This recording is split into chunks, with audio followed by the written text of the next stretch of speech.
ಶ್ರೀ ಗಣೇಶ ಶಾರದಾ ಗುರುಭ್ಯೋ ನಮಃ. ಶ್ರೀ ಸೀತಾರಾಮಚಂದ್ರಾಭ್ಯಾಂ ನಮಃ. ರಾಮಾಯ ರಾಮಭದ್ರಾಯ ರಾಮಚಂದ್ರಾಯ ವೇಧಸೆ ರಘುನಾಥಾಯ ನಾಥಾಯ ಸೀತಾಯ ಪತೆಯೇ ನಮಃ. ಶ್ರೋತೃಗಳಿಗೆ ವಾಲ್ಮೀಕಿ ರಾಮಾಯಣ ಅಯೋಧ್ಯಾಕಾಂಡದ 48ನೆಯ ಸರ್ಗಕ್ಕೆ ಸ್ವಾಗತ. ಹಿಂದಿನ ಅಧ್ಯಾಯದಲ್ಲಿ ಅಯೋಧ್ಯ ನಿವಾಸಿಗಳು ಶ್ರೀರಾಮನನ್ನು ಹಿಂದೆ ಹಿಂಬಾಲಿಸಿ ಹೋದವರು. ತದನಂತರದಲ್ಲಿ ತಮಸಾ ನದಿಯ ತೀರದಲ್ಲಿ ತಮ್ಮನ್ನು ತೊರೆದು ಬೆಳಗಾಗುವ ಮುನ್ನವೇ ಶ್ರೀರಾಮನು ಹೊರಟು ಹೋಗಿರುವುದನ್ನು ನೋಡಿ ಆತನ ರಥದ ಚಕ್ರಗಳ ಗುರುತುಗಳನ್ನು ಸರಿಯಾಗಿ ಕಾಣಲಾರದೆ ಕೊನೆಗೆ ನಿರಾಶರಾಗಿ ಅಯೋಧ್ಯೆಗೆ ಹಿಂದಿರುಗಿರುವರು. ತೇಷಾಮೇವಂ ವಿಷಂಡಾನಾಂ ಪೀಡಿತಾನಾಮತೀವ ಚ ಬಾಷ್ಪವಿಪ್ಲುತನೇತ್ರಾಣಾಂ ಸಶೋಕಾನಾಂ ಮಮೂರ್ಷಯ ಅಭಿಗಮ್ಯ ನಿವೃತ್ತಾನಾಂ ರಾಮಂ ನಗರವಾಸಿನಾಂ ಉದ್ಗತಾನೀವ ಸತ್ವಾನಿ ಬಭೂವುರಮನಸ್ವಿನಾಂ. ಈ ಪ್ರಕಾರ ವಿಷಾದಗ್ರಸ್ತ, ಅತ್ಯಂತ ಪೀಡಿತ, ಶೋಕಗ್ರಸ್ತ ಹಾಗೂ ಪ್ರಾಣತ್ಯಾಗ ಮಾಡುವ ಇಚ್ಛೆಯಿಂದ ಕೂಡಿದ್ದು ಕಣ್ಣುಗಳಿಂದ ಕಣ್ಣೀರು ಹರಿಸುತ್ತಿರುವ ನಗರವಾಸಿಗಳು ಶ್ರೀರಾಮನ ಚಂದ್ರನ ಜೊತೆಗೆ ಹೋಗಿಯೂ ಅವನನ್ನು ಮರಳಿ ಕರೆದುಕೊಂಡು ಬರದೆ ಹಿಂದಿರುಗಿದ ಮತ್ತು ಚಿತ್ತ ಸ್ವಾಸ್ಥ್ಯವಿಲ್ಲದ ಆ ಪ್ರಜಾಜನರು ನಿಷ್ಪ್ರಾಣರಂತೆ ಆಗಿದ್ದರು. ಸ್ವಂ ಸ್ವಂ ನಿಲಯಮಾಗಮ್ಯ ಪುತ್ರದಾರೈಃ ಸಮಾವೃತಃ ಅಶ್ರೂಣಿ ಮುಮುಚುಃ ಸರ್ವೇ ಬಾಷ್ಪೇಣ ಪಿಹಿತಾನನಾಃ.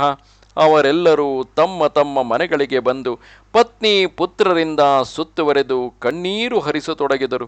ಅವರ ಮುಖಗಳು ಕಣ್ಣೀರಿನಿಂದ ತೊಯ್ದು ಹೋಗಿತ್ತು. ನ ಚಾಹೃಷ್ಯನ್ನ ಚಾಮೋದನ್ ವಣಿಜೋ ನ ಪ್ರಸಾರಯನ್ ನ ಚಾಶೋಭಂತ ಪಣ್ಯಾನಿ ನಾಪಚನ್ ಗೃಹಮೇಧಿನಃ. ಅವರ ಶರೀರದಲ್ಲಿ ಯಾವುದೇ ಹರ್ಷದ ಚಿಹ್ನೆ ಕಾಣುತ್ತಿರಲಿಲ್ಲ. ಮನಸ್ಸಿನಲ್ಲೂ ಆನಂದ ಅಭಾವವಾಗಿತ್ತು. ವೈಶ್ಯರು ತಮ್ಮ ಅಂಗಡಿಗಳನ್ನು ತೆರೆಯಲಿಲ್ಲ.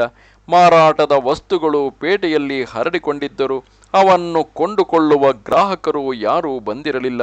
ಅಂದು ಗೃಹಸ್ಥರ ಮನೆಯಲ್ಲಿ ಒಲೆ ಉರಿಯಲಿಲ್ಲ, ಅಡಿಗೆ ಮಾಡಲಿಲ್ಲ. ನಷ್ಟಂ ದೃಷ್ಟ್ವಾನಾಭ್ಯನಂದನ್ ವಿಪುಲಂ ದ್ವಾದನಾಧನಾಗಮಂ ಪುತ್ರಂ ಪ್ರಥಮಜಂ ಲಬ್ಧ್ವಾ ಜನನೀನಾಪ್ಯನಂದತ. ಕಳೆದು ಹೋದ ವಸ್ತು ಸಿಕ್ಕಿದರೂ ಯಾರಿಗೂ ಸಂತೋಷವಾಗಲಿಲ್ಲ. ವಿಪುಲ ಧನರಾಶಿ ದೊರೆತರೂ ಯಾರೂ ಅದನ್ನು ಅಭಿನಂದಿಸಲಿಲ್ಲ. ಚೊಚ್ಚಲ ಮಗು ಹುಟ್ಟಿದ್ದರೂ ಮಾತೆಯರು ಆನಂದಿತರಾಗಲಿಲ್ಲ. ಗೃಹೇ ಗೃಹೇ ರುದತ್ಯಶ್ಚ ಭತ್ತಾರಂ ಗೃಹಮಾಗತಂ ವ್ಯಗರ್ಹಯಂತ ದುಃಖಾರ್ಥ ವಾಗ್ಭಿಸ್ತೋತ್ರೈರಿವದ್ವಿಪಾನ್. ಪ್ರತಿಯೊಂದು ಮನೆಯ ಸ್ತ್ರೀಯರು ತಮ್ಮ ಗಂಡಂದಿರು ಶ್ರೀರಾಮನ ಹೊರತು ಮರಳಿ ಬಂದಿರುವುದನ್ನು ನೋಡಿ ಅತ್ತು ಬಿಟ್ಟರು ಮತ್ತು ದುಃಖಾತುರರಾಗಿ ಮಾವುತನು ಆನೆಗಳನ್ನು ತಿವಿಯುತ್ತಿರುವಂತೆ ಕಠೋರ ಮಾತುಗಳಿಂದ ಅವರನ್ನು ನಿಂದಿಸತೊಡಗಿದರು. ಕಿನ್ನು ತೇಷಾಂ ಗೃಹೈಃ ಕಾರ್ಯಂ ಕಿಂ ದಾರೈಃ ಕಿಂ ಧನೇನ ವಾ ಪುತ್ರೈರ್ವಾಪಿ ಸುಖೈರ್ವಾಪಿ ಯೇನ ಪಶ್ಯಂತಿ ರಾಘವಂ. ಅವರು ಹೇಳುತ್ತಾರೆ, ಶ್ರೀರಾಮನನ್ನು ನೋಡದೆ ಜನರಿಗೆ ಮನೆ ಮಠ, ಹೆಂಡತಿ ಮಕ್ಕಳು, ಧನ, ಐಶ್ವರ್ಯ ಮತ್ತು ಸುಖ ಭೋಗಗಳಿಂದ ಏನು ಪ್ರಯೋಜನ? ಏಕಸತ್ಪುರುಷೋ ಲೋಕೆ ಲಕ್ಷ್ಮಣಃ ಸಹ ಸೀತಯಾ ಯೋನು ಗಚ್ಚತಿ ಕಾಕುಸ್ಥಂ ರಾಮಂ ಪರಿಚರನ್ ವನೇ. ಜಗತ್ತಿನಲ್ಲಿ ಲಕ್ಷ್ಮಣನೊಬ್ಬನೇ ಸತ್ಪುರುಷನಾಗಿದ್ದಾನೆ. ಅವನು ಸೀತಾ ಸಹಿತ ಶ್ರೀರಾಮನ ಸೇವೆ ಮಾಡಲು ಅವನ ಹಿಂದೆಯೇ ಕಾಡಿಗೆ ಹೋದನು. ಆಪಗಾಕೃತ ಪುಣ್ಯಾಸ್ತಾಃ ಪದ್ಮಿನ್ಯಶ್ಚ ಸರಾಂಸಿ ಚ ಯೇಷು ಯಾಸ್ಯತಿ ಕಾಕುಸ್ಥೋ ವಿಗಾಹ್ಯ ಸಲಿಲಂ ಶುಚಿ ಯಾವ ಪವಿತ್ರ ಜಲದಲ್ಲಿ ಸ್ನಾನ ಮಾಡಿ ಶ್ರೀರಾಮಚಂದ್ರನು ಮುಂದಕ್ಕೆ ಹೋಗುವನು, ಆ ನದಿಗಳು, ಕಮಲ ಪುಷ್ಪಗಳಿಂದ ಕೂಡಿದ ಸರೋವರಗಳು, ಬಾವಿಗಳು ಇವೇ ಪುಣ್ಯ ಮಾಡಿದ್ದಿರಬಹುದು. ಶೋಭಯಿಷ್ಯಂತಿ ಕಾಕುಸ್ಥಮಟವ್ಯೋ ರಮ್ಯಕಾನನಾಃ ಆಪಗಾಶ್ಚ ಮಹಾನೂಪಾ ಸಾನುಮಂತಶ್ಚ ಪರ್ವತಾಃ. ರಮ್ಯವಾದ ವೃಕ್ಷಗಳಿಂದ ಶೋಭಿಸುತ್ತಿರುವ ವನರಾಜಿ, ತಗ್ಗಾದ ದಡಗಳುಳ್ಳ ನದಿಗಳು, ಶಿಖರಗಳಿಂದ ಕೂಡಿದ ಪರ್ವತಗಳು ಶ್ರೀರಾಮನ ಶೋಭೆಯನ್ನು ಹೆಚ್ಚಿಸುತ್ತಾ ಇವೆ. ಕಾನನಂ ವಾಪಿ ಶೈಲಂ ವಾ ಯಂ ಕಾನನಂ ವಾಪಿ ಶೈಲಂ ವಾ ಯಂ ರಾಮೋನುಗಮಿಷ್ಯತಿ ಪ್ರಿಯಾತಿಥಿಮಿವ ಪ್ರಾಪ್ತಂ ನೈನಂ ಶಕ್ಷ್ಯಂತ್ಯನರ್ಚಿತುಂ. ಶ್ರೀರಾಮನು ಹೋಗುವ ವನ ಮತ್ತು ಪರ್ವತಗಳು ಅವನನ್ನು ತಮ್ಮ ಪ್ರಿಯ ಅತಿಥಿಯೆಂದು ತಿಳಿದು ಪೂಜಿಸದೇ ಇರಲಾರವು. ವಿಚಿತ್ರಕುಸುಮಾಪೀಡಾ ಬಹುಮಂಜರಿಧಾರಿಣಃ ರಾಘವಂ ದರ್ಶಯಿಷ್ಯಂತಿ ನಗಾಭ್ರಮರಶಾಲಿನಃ. ಚಿತ್ರ ವಿಚಿತ್ರ ಪುಷ್ಪಗಳ ಕಿರೀಟವನ್ನು ಹೊತ್ತು ಅನೇಕ ಮಂಜರಿಗಳನ್ನು ಧರಿಸಿದ ಭ್ರಮರಗಳಿಂದ ಸುಶೋಭಿತ ವೃಕ್ಷಗಳು ವನದಲ್ಲಿ ಶ್ರೀರಾಮನಿಗೆ ತಮ್ಮ ಶೋಭೆಯನ್ನು ಪ್ರದರ್ಶಿಸುವವು. ಅಕಾಲೇ ಚಾಪಿ ಮುಖ್ಯಾನಿ ಪುಷ್ಪಾಣಿ ಚ ಫಲಾನಿ ಚ ದರ್ಶಯಿಷ್ಯಂತ್ಯನುಕ್ರೋಶಾದ್ ಗಿರಯೋ ರಾಮಮಾಗತಂ. ಅಲ್ಲಿಯ ಪರ್ವತಗಳು ತಮ್ಮಲ್ಲಿಗೆ ಆಗಮಿಸಿದ ಶ್ರೀರಾಮನಿಗೆ ಅತ್ಯಂತ ಆದರದಿಂದ ಆ ಅಸಮಯದಲ್ಲಿಯೂ ಅಂದರೆ ಅದು ನಿರ್ದಿಷ್ಟ ಸಮಯವಲ್ಲದಿದ್ದರೂ ಅಂತಹ ಅಸಮಯದಲ್ಲಿಯೂ ಉತ್ತಮೋತ್ತಮ ಫಲ ಪುಷ್ಪಗಳನ್ನು ಕಾಣಿಕೆಯಾಗಿ ನೀಡುವವು. ಪ್ರಸ್ರವಿಷ್ಯಂತಿ ತೋಯಾನಿ ವಿಮಲಾನಿ ಮಹೀಧರಾಃ ವಿದರ್ಶಯಂತೋ ವಿವಿಧಾನ್ ಭ್ರೂಯಶ್ಚಿತ್ರಾಂಶ್ಚ ನಿರ್ಜರಾನ್. ಆ ಪರ್ವತಗಳು ಹೆಜ್ಜೆ ಹೆಜ್ಜೆಗೆ ನಾನಾ ಪ್ರಕಾರದ ಜಲಪಾತಗಳನ್ನು ತೋರುತ್ತಾ ಶ್ರೀರಾಮನಿಗಾಗಿ ನಿರ್ಮಲ ಜಲದ ಪ್ರವಾಹಗಳನ್ನು ಹರಿಸುವವು. ಪಾದಪಾಃ ಪರ್ವತಾಗ್ರೇಷು ರಮಯಿಷ್ಯಂತಿ ರಾಘವಂ ಯತ್ರ ರಾಮೋ ಭಯಂ ನಾತ್ರ ನಾಸ್ತಿ ತತ್ರ ಪರಾಭವಃ ಸಹಿ ಶೂರೋ ಮಹಾಬಾಹುಃ ಪುತ್ರೋ ದಶರಥಸ್ಯ ಚ ಪುರಾ ಭವತಿ ನೋ ದೂರಾದನುಗಚ್ಛಾಮ ರಾಘವಂ. ಪರ್ವತ ಶಿಖರಗಳಲ್ಲಿರುವ ವೃಕ್ಷಗಳು ಶ್ರೀರಾಮನಿಗೆ ಕೈಬೀಸಿ ಮನೋರಂಜನೆ ಮಾಡುವವು. ರಾಮನಿರುವಲ್ಲಿ ಯಾವುದೇ ಭಯವಿಲ್ಲ, ಯಾರಿಂದಲೂ ಪರಾಭವವಿಲ್ಲ. ಏಕೆಂದರೆ ದಶರಥನಂದನ ಮಹಾಬಾಹು ಶ್ರೀರಾಮನು ಬಹಳ ಶೂರನಾಗಿದ್ದಾನೆ. ಆದ್ದರಿಂದ ಅವನು ನಮ್ಮಿಂದ ಬಹಳ ದೂರ ಹೋಗುವುದರೊಳಗೆ ನಾವು ಅವನ ಬಳಿಗೆ ಸಾರಿ ಹಿಂದೆ ಬೀಳಬೇಕು. ಪಾದಚ್ಛಾಯಾ ಸುಖಂ ಭರ್ತುಸ್ತಾದೃಶಸ್ಯ ಮಹಾತ್ಮನಃ ಸಹಿ ನಾಥೋ ಜನಸ್ಯಾಸ್ಯ ಸಗತಿ ಸಪರಾಯಣಂ. ಅವನಂತಹ ಮಹಾತ್ಮ ಸ್ವಾಮಿಯ ಚರಣ ಛಾಯೆಯೇ ನಮಗೆ ಪರಮ ಸುಖಪ್ರದವಾಗಿದೆ. ಅವನೇ ನಮಗೆ ರಕ್ಷಕ, ಗತಿ ಮತ್ತು ಪರಮಾಶ್ರಯನಾಗಿರುವನು. ವಯಂ ಪರಿಚರಿಷ್ಯಾಮ ಸೀತಾಂ ಯೋಯಂ ಚ ರಾಘವಂ ಇತಿ ಪೌರಸ್ತ್ರಿಯೋ ಭರ್ತॄನ್ ದುಃಖಾರ್ತಸ್ತತ್ತದಬ್ರುವನ್. ಸ್ತ್ರೀಯರಾದ ನಾವು ಸೀತೆಯ ಸೇವೆ ಮಾಡುವೆವು, ನೀವೆಲ್ಲರೂ ಶ್ರೀ ರಘುನಾಥನ ಸೇವೆಯಲ್ಲಿ ತೊಡಗಿರಿ. ಈ ಪ್ರಕಾರ ಪುರವಾಸಿಗಳ ಪತ್ನಿಯರು ದುಃಖಾತುರರಾಗಿ ತಮ್ಮ ಪತಿಯರಲ್ಲಿ ಹೀಗೆ ಹೇಳಿದರು. ಯುಷ್ಮಾಕಂ ರಾಘವೋರಣ್ಯೇ ಯೋಗಕ್ಷೇಮಂ ವಿಧಾಸ್ಯತಿ ಸೀತಾ ನಾರೀ ಜನಸ್ಯಾಸ್ಯ ಯೋಗಕ್ಷೇಮಂ ಕರಿಷ್ಯತಿ. ಪುನಃ ಅವರು ಹೇಳಿದರು, ವನದಲ್ಲಿ ಶ್ರೀರಾಮಚಂದ್ರನೇ ನಿಮ್ಮ ಯೋಗಕ್ಷೇಮವನ್ನು ನೋಡಿಕೊಳ್ಳುವವನು ಮತ್ತು ಸೀತಾದೇವಿಯು ನಾರಿಯರಾದ ನಮ್ಮನ್ನು ರಕ್ಷಿಸುವಳು. ಕೋನ್ಮನೇನ ಪ್ರತೀತೇನ ಸೋತ್ಕಂಠಿತ ಜನೇನ ಚ ಸಂಪ್ರೀಯೇತಾ ಮನೋಜ್ಞಾನಾಂ ಉಷ್ಣೇನ ವಾಸೇನ ಹೃತಚೇತಸ. ಇಲ್ಲಿಯ ವಾಸವು ಪ್ರೀತಿಯ ಆದರ ರಹಿತವಾಗಿದೆ. ಇಲ್ಲಿಯ ಎಲ್ಲ ಜನರು ಶ್ರೀರಾಮನಿಗಾಗಿ ಉತ್ಕಂಠಿತರಾಗಿರುವರು. ಯಾರಿಗೂ ಇಲ್ಲಿ ಇರಲು ಮೆಚ್ಚುವುದಿಲ್ಲ. ಇಲ್ಲಿ ಇರುವುದರಿಂದ ಮನಸ್ಸು ತನ್ನ ಸ್ಥಿಮಿತವನ್ನು ಕಳೆದುಕೊಳ್ಳುತ್ತದೆ. ಇಂತಹ ನಿವಾಸದಲ್ಲಿ ಯಾರಿಗೆ ತಾನೇ ಪ್ರಸನ್ನತೆ ಉಂಟಾದೀತು? ಕೈಕೇಯ್ಯಾ ಯದಿ ಚೇದ್ರಾಜ್ಯಂ ಸ್ಯಾದಧರ್ಮ ಧರ್ಮ್ಯಮನಾಥವತ್ ನಹಿ ನೋ ಜೀವಿತೇನಾರ್ಥಃ ಕುತಃ ಪುತ್ರೈ ಕುತೋ ಧನೈಃ. ಈ ರಾಜ್ಯದಲ್ಲಿ ಕೈಕೇಯಿಯ ಅಧಿಕಾರ ನಡೆದರೆ ಇದು ನಾಥರಿಲ್ಲದ ರಾಜ್ಯದಂತೆ ಆದೀತು. ಇದರಲ್ಲಿ ಧರ್ಮಕ್ಕೆ ಬೆಲೆಯೇ ಇರಲಾರದು. ಇಂತಹ ರಾಜ್ಯದಲ್ಲಿ ಬದುಕಿರಲು ಕೂಡ ನಮಗೆ ಅವಶ್ಯಕತೆ ಕಂಡುಬರುವುದಿಲ್ಲ. ಮತ್ತೆ ಧನ ಪುತ್ರರಿಂದ ಏನಾಗಬೇಕಾಗಿದೆ? ಯಯಾ ಪುತ್ರಶ್ಚ ಭರ್ತಾ ಚ ತ್ಯಕ್ತಾ ವೈಶ್ವರ್ಯ ಕಾರಣಾತ್ ಕಂಸಾ ಪರಿಹರೇ ಧನ್ಯಂ ಕೈಕೇಯೀ ಕುಲಪಾಂಸನಿ. ಕೈಕೇಯ್ಯಾನ ವಯಂ ರಾಜ್ಯೇ ಭೃತಕಾನಿ ವಸೇಮಹಿ ಜೀವಂತ್ಯಾ ಜಾತು ಜೀವಂತ್ಯಃ ಪುತ್ರೈರಪಿ ಶಪಾಮಹೇ. ರಾಜ್ಯ ವೈಭವಕ್ಕಾಗಿ ತನ್ನ ಪುತ್ರ ಮತ್ತು ಪತಿಯನ್ನು ಧಿಕ್ಕರಿಸಿದ ಕೈಕೇಯಿಯು ಜೀವಿಸಿ ಇರುವವರೆಗೆ ನಾವು ಆಕೆಯ ರಾಜ್ಯದಲ್ಲಿ ಬದುಕಿರಲಾರೆವು ಎಂದು ನಾವು ನಮ್ಮ ಮಕ್ಕಳ ಮೇಲೆ ಆಣೆಯಿಟ್ಟು ಹೇಳುತ್ತೇವೆ. ಇಲ್ಲಿ ನಮ್ಮ ಪಾಲನೆ ಪೋಷಣೆ ಆಗುತ್ತಿದ್ದರೂ ನಾವು ಇಲ್ಲಿ ಇರಲು ಬಯಸಲಾರೆವು. ಯಾ ಪುತ್ರಂ ಪಾರ್ಥಿವೇಂದ್ರಸ್ಯ ಪ್ರವಾಸಯತೆ ನಿರ್ಘೃಣಾ ಕಸ್ತಾಂ ಪ್ರಾಪ್ಯಂ ಸುಖಂ ಜೀವೇದಧರ್ಮ್ಯಾಂ ದುಷ್ಟಚಾರಿಣಿ. ನಿರ್ದಯ ಸ್ವಭಾವವುಳ್ಳ ರಾಣಿಯು ಮಹಾರಾಜರ ಪುತ್ರರನ್ನು ರಾಜ್ಯದಿಂದ ಹೇಗೆ ಹೊರಗೆ ಓಡಿಸಿದಳು?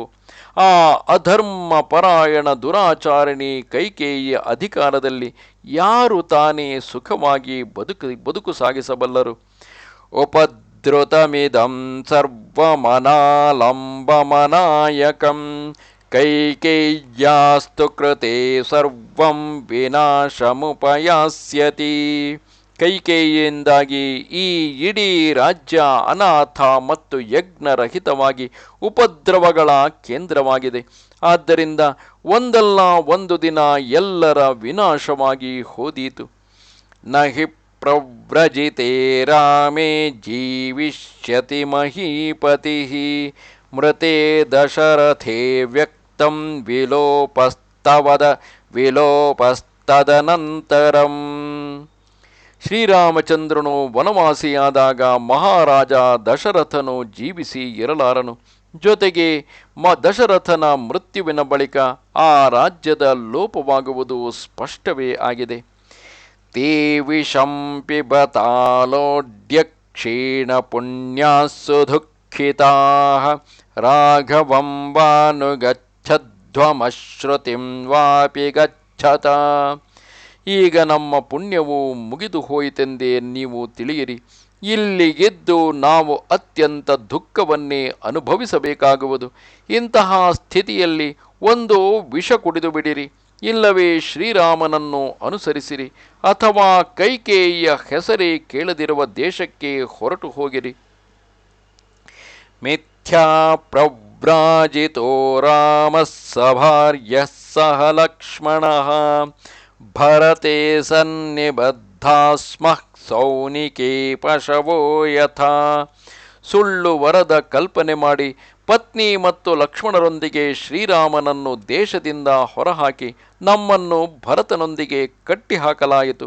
ಈಗ ಕಟುಕನ ಮನೆಯಲ್ಲಿ ಕಟ್ಟಿಹಾಕಿದ ಪಶುಗಳಂತೆ ನಮ್ಮ ಸ್ಥಿತಿಯಾಗಿದೆ.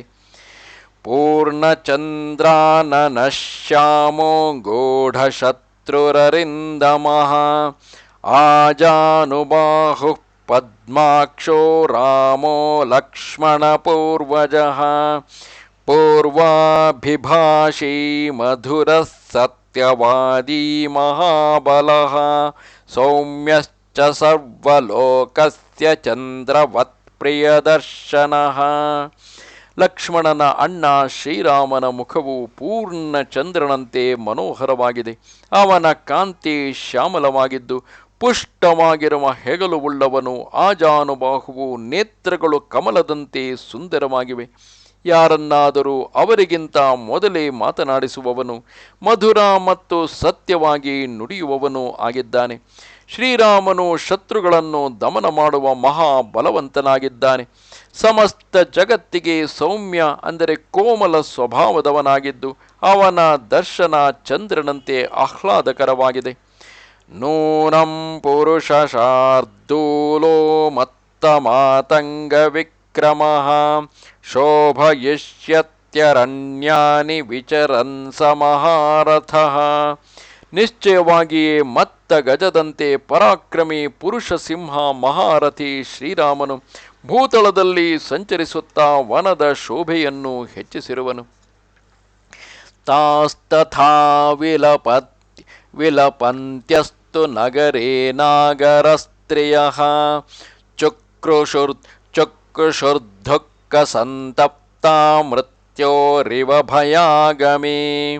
ನಗರವಾಸಿಗಳ ಪತ್ನಿಯರು ಈ ಪ್ರಕಾರ ವಿಲಾಪ ಮಾಡುತ್ತಾ ದುಃಖದಿಂದ ಸಂತಪ್ತರಾಗಿ ಮೃತ್ಯುವಿನ ಭಯವೇ ಇದಿರಾಗಿದೆಯೋ ಎಂಬಂತೆ ಜೋರಾಗಿ ಅಳತೊಡಗಿದರು. ಇತ್ಯೇವಂ ವಿಲಪಂತೀನಾಂ ಸ್ತ್ರೀಣಾಂ ವೇಶ್ಮಸುರಾಘವಂ ಜಗಾಮಾಸ್ತಂ ದಿನಕರೋ ರಜನೀಚಾಭ್ಯವರ್ತತ. ತಮ್ಮ ತಮ್ಮ ಮನೆಗಳಲ್ಲಿ ಶ್ರೀರಾಮನಿಗಾಗಿ ನಾರಿಯರು ಈ ಪ್ರಕಾರ ದಿನವಿಡೀ ವಿಲಪಿಸುತ್ತಾ ಇದ್ದರು. ನಿಧಾನವಾಗಿ ಸೂರ್ಯನು ಅಸ್ತಾಚಲವನ್ನು ಸೇರಿದನು ಹಾಗೂ ರಾತ್ರಿಯಾಯಿತು. ನಷ್ಟಜ್ವಲನ ಸಂತಾಪ ಪ್ರಶಾಂತಾಧ್ಯಾಯ ಸತ್ಕತಃ ತಿಮಿರೇಣಾನುಲಿಪ್ತೇವ ತದಾ ಸಾ ನಗರೀ ಬಭೌ. ಆ ಸಮಯದಲ್ಲಿ ಯಾರ ಮನೆಯಲ್ಲಿಯೂ ಅಗ್ನಿಹೋತ್ರಕ್ಕಾಗಿಯೂ ಅಗ್ನಿಯು ಪ್ರಜ್ವಲಿಸಲಿಲ್ಲ. ಸ್ವಾಧ್ಯಾಯ ಪುರಾಣ ಪ್ರವಚನ ನಡೆಯಲಿಲ್ಲ. ಇಡೀ ಅಯೋಧ್ಯೆಯು ಅಂಧಕಾರದಲ್ಲಿ ಮಿಂದಂತೆ ಕಂಡುಬರುತ್ತಿತ್ತು. ಉಪಶಾಂತವಣಿಕ್ಪಣ್ಯ ನಷ್ಟಹರ್ಷ ನಿರಾಶ್ರಯ ಅಯೋಧ್ಯಾನಗರೀ ಚಾಸೀನ್ ನಷ್ಟತಾರಮಿವಾಂಬರಂ. ವರ್ತಕರ ಅಂಗಡಿಗಳು ಮುಚ್ಚಿದ್ದರಿಂದ ಪೇಟೆಯಲ್ಲಿ ಯಾವುದೇ ಚಟುವಟಿಕೆಗಳು ಇರಲಿಲ್ಲ. ಇಡೀ ನಗರದ ನಗುವು ಸಂತೋಷ ಅಡಗಿ ಹೋಗಿತ್ತು. ಶ್ರೀರಾಮನಿಂದ ಆಶ್ರಯರಹಿತವಾದ ಅಯೋಧ್ಯೆಯು ತಾರೆಗಳು ಅಡಗಿದ ಆಕಾಶದಂತೆ ನಿಸ್ತೇಜವಾಗಿತ್ತು. ತಥಾ ಸ್ತ್ರಿಯೋ ರಾಮ ನಿಮಿತ್ತ ಮಾತುರಾ ಯಥಾ ಸುತೆ ಭ್ರಾತರಿವಾ ವಿವಾಸಿತೆ ವಿಲಪ್ಯದೀನಾರುರುದುರ್ವಿಚೇತಸಃ ಸುತೈರ್ಹಿತಾ ಸಾಮಧಿಕೋಪಿ ಸೋಭವತ್. ಆಗ ಶ್ರೀರಾಮನಿಗಾಗಿ ನಗರವಾಸಿ ಸ್ತ್ರೀಯರ ಸ್ಥಿತಿ ಮಕ್ಕಳನ್ನು ಸಹೋದರರನ್ನು ಗಡಿಪಾರು ಮಾಡಿದಂತೆ ಶೋಕಾತುರವಾಗಿತ್ತು. ಅವರು ಅತ್ಯಂತ ದೀನ ಭಾವದಿಂದ ವಿಲಾಪ ಮಾಡುತ್ತಾ ಅಳತೊಡಗಿದರು ಮತ್ತು ಅಳುತ್ತಾ ನಿಶ್ಚೇಷ್ಟಿತರಂತಾದರು. ಏಕೆಂದರೆ ಶ್ರೀರಾಮನು ಅವರಿಗೆ ಪುತ್ರ ಸಹೋದರರಿಗಿಂತಲೂ ಮಿಗಿಲಾಗಿದ್ದನು. ಪ್ರಶಾಂತಗೀತೋತ್ಸವ ನೃತ್ಯವಾದನ ವಿಭೃಷ್ಟ ಹರ್ಷ ಪಿಹಿತಾಪಣೋದಯ ತದಾ ಹ್ಯಯೋಧ್ಯಾ ನಗರೀ ಬಭೂವ ಸಾ ಮಹಾರ್ಣವಃ ಸಂಕ್ಷಪಿತೋದಕೋ ಯಥಾ. ಅಲ್ಲಿ ಸಂಗೀತ, ನೃತ್ಯ, ವಾದ್ಯಗೋಷ್ಠಿ ಮುಂತಾದ ಉತ್ಸವಗಳು ನಿಂತು ಹೋದವು. ಎಲ್ಲರ ಉತ್ಸಾಹ ಉಡುಗಿ ಹೋಗಿತ್ತು. ಪೇಟೆಯ ಅಂಗಡಿಗಳು ತೆರೆಯಲಿಲ್ಲ. ಇದೆಲ್ಲ ಕಾರಣದಿಂದ ಆಗ ಅಯೋಧ್ಯೆಯು ನೀರಿಲ್ಲದ ಸಮುದ್ರದಂತೆ ಅನಿಸುತ್ತಿತ್ತು. ಇಲ್ಲಿಗೆ ಶ್ರೀ ವಾಲ್ಮೀಕಿ ವಿರಚಿತ ಆರ್ಷರಾಮಾಯಣ ಆದಿಕಾವ್ಯದ ಅಯೋಧ್ಯಾಕಾಂಡದಲ್ಲಿ 48ನೆಯ ಸರ್ಗವು ಪೂರ್ಣವಾಯಿತು. ನಮಸ್ತೆ ಶಾರದಾದೇವಿ ಕಾಶ್ಮೀರ ಪುರವಾಸಿನಿ ತ್ವಾಮಹಂ ಪ್ರಾರ್ಥಯೇ ನಿತ್ಯಂ ವಿದ್ಯಾದಾನಂಚ ದೇಹಿಮೆ. ನಮಸ್ಕಾರ.